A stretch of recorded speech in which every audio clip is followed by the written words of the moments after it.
Hey, my name is Joe Batesh. I am the Marketing Director of Exceed Network, and I'm sitting here today with Rafael Chemtob, and he's going to let us know a little bit about what he does, why it's important, and what we can learn from it. Thanks, Joe. I'm Rafael Chemtob, President and CEO of Blue Cherry Media Group. We're a customer acquisition company specializing in digital advertising for online brands and retailers. What does that mean? Well, what that means is, let's just tell you who we work with. And most of the brands that we work with are what I call legacy brands that have been around for 20 to 30 years. And they approached us about, they're selling to big box retailers. They've been selling to big box retailers their whole life. This is what they do. This is how they make their living, etc. And they realize they need to start conversing with their customers directly. They need to start selling directly to their customer, either through their website or through other channels. Wait, so they're a company. They've been selling 20, 30, 40 years to retailers? Right. So they sell to Macy's, they sell to Lord & Taylor, they sell to Saks, Bloomingdale's, etc. This is where they kind of... Like a Walmart? Walmart, Target, whoever you want to call it, right?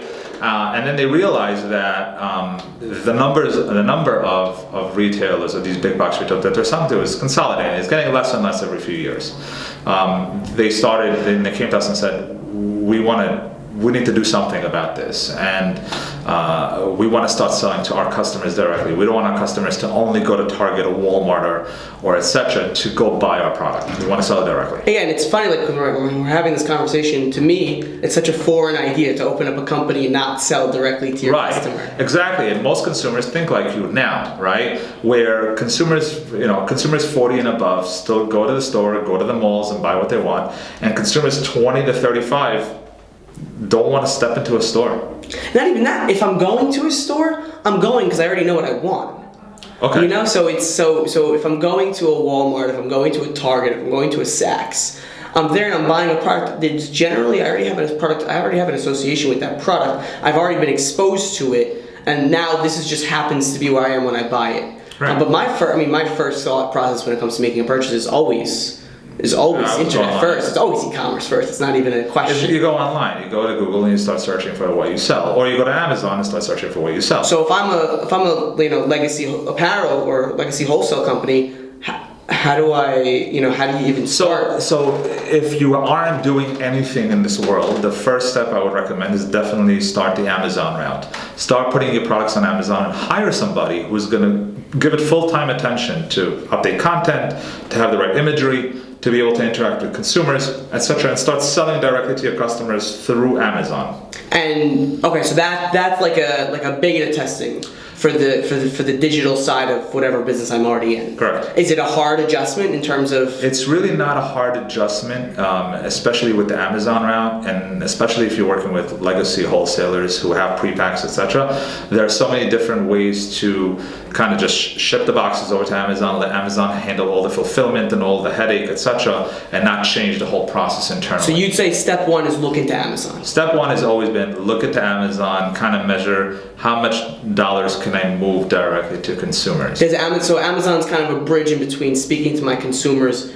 It's a stepping stone toward there. Well, it's a stepping stone to start selling online. Once you see some success with Amazon, that tells you that don't stop there. Definitely start developing, let's say, your own website or some other channel in order for you to sell more customers directly, one piece at a time.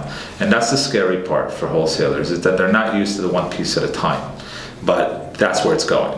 Yeah, I mean, you look at one piece at a time isn't one piece from one person a year. If I buy something, and I like it, I'm loyal to that brand. That's true. And the atmosphere of a Walmart or a Target or Saks is that there's brand loyalty, but the brand loyalty is to the store, not to the product, essentially.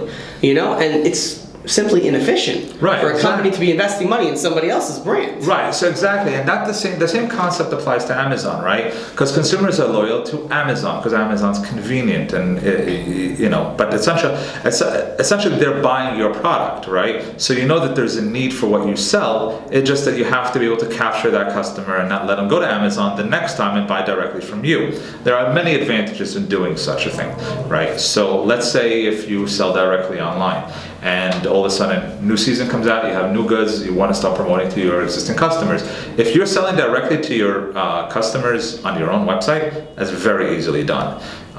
So you don't. So what are my calls to action? What's Call to action is look at your business right now, look at where it's trending to go and see, okay, what's my first step to start selling consumers directly? Is it Amazon? Is it building my own site? Am I selling on Amazon? Because many wholesalers are already selling on Amazon.